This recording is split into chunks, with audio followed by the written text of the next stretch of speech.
Hi, and welcome to another Elder Watch web series. This time we're talking about financial tools, and today's topic is what's a fraud alert? Let's get into it. This presentation is brought to you by Elder Watch Colorado. Elder Watch is a 20 plus year collaboration between AARP and the Colorado Attorney General's Office. Our goal is to protect and educate older Coloradans in the realms of fraud and financial literacy.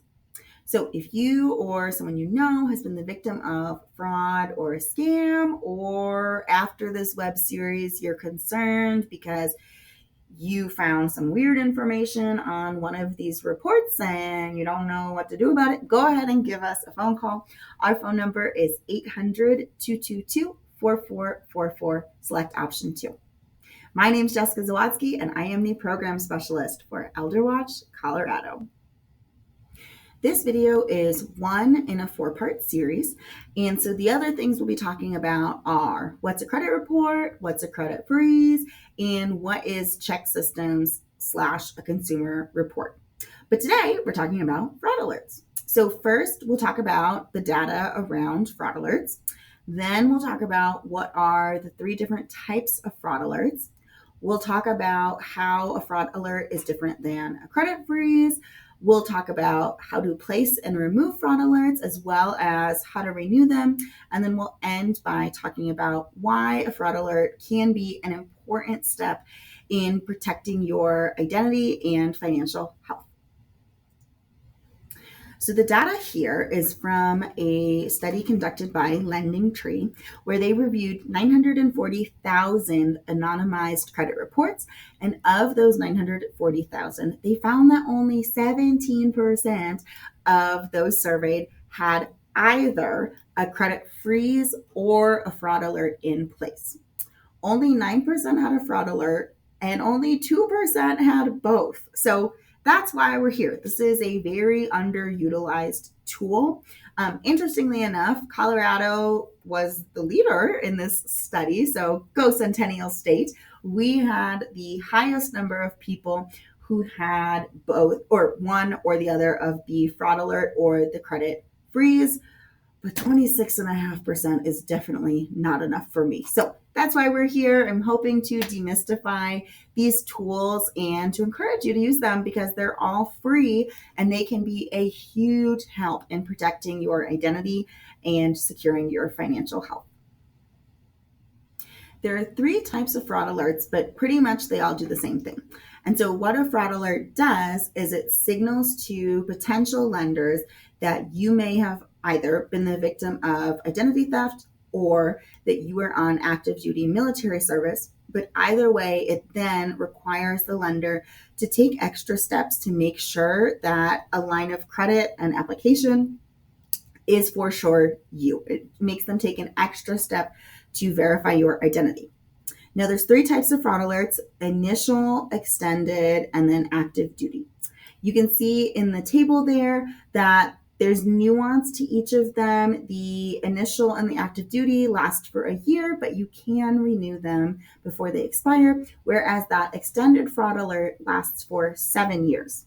Now, I will say for the extended fraud alert, in many cases, you'll need to have either a police report or a FTC, Federal Trade Commission report to accompany it, whereas the other 2 might be a little bit easier to place, but they're all important. And again, they all require would-be lenders to take an extra step to make sure that whoever's applying for that line of credit really is who they say they are.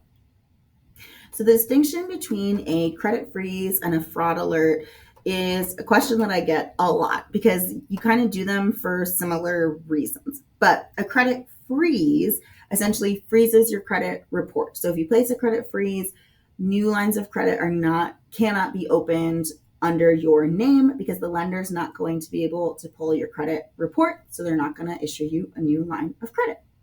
In terms of the process, if you place a credit freeze, you have to go through each credit bureau to place that credit freeze. So if I place a freeze with Experian, it doesn't mean that I have a credit freeze with Equifax.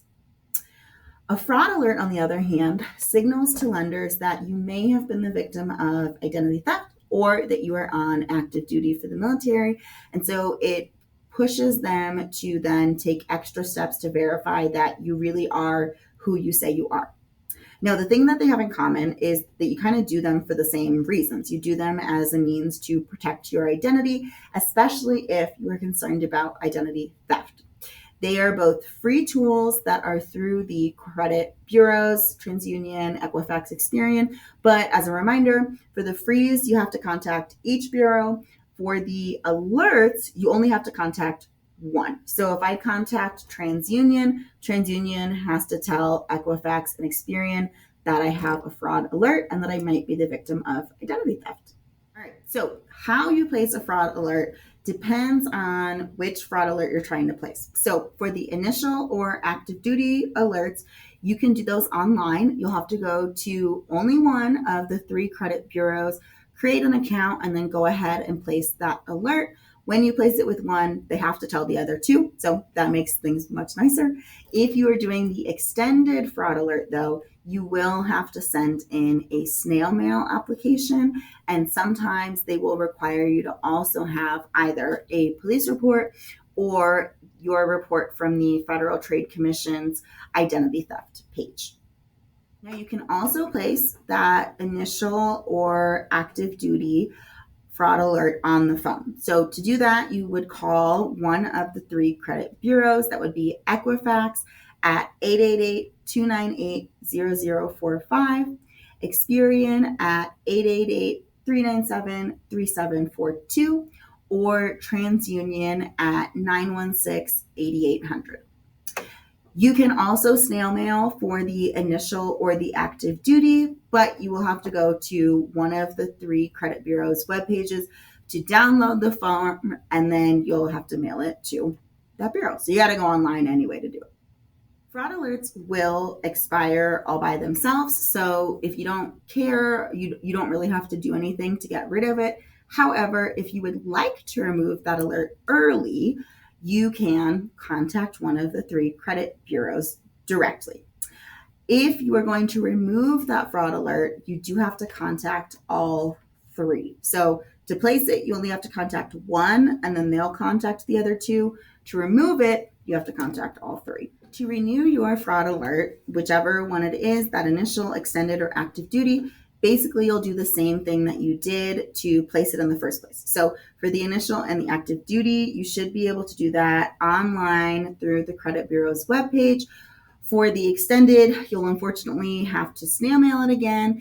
And then for the initial or active duty, you can also call one of the 3 credit bureaus to renew that fraud alert.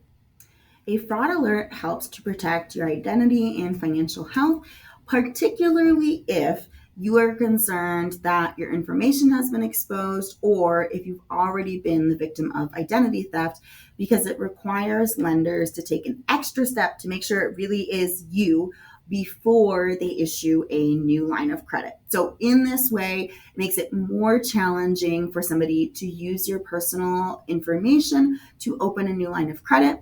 And then if you have a fraud alert and a credit freeze, you've got 2 tools working for you on pretty much the same task. So great idea to have both. And that's a wrap. Thank you for joining me to learn a little bit more about fraud alerts and to hopefully increase the number of Americans who utilize this free and tremendously powerful tool. The other financial tools that we'll be talking about in this web series are credit freezes, credit reports, and check systems or consumer reports. But if you now have questions about fraud or identity theft, go ahead and give us a phone call. Our phone number is 800-222-4444, select option 2. For all of us here at Elder Watch, my name is Jessica Zawadsky. Thanks so much for joining us. Stay safe, and I'll see you next time. Bye.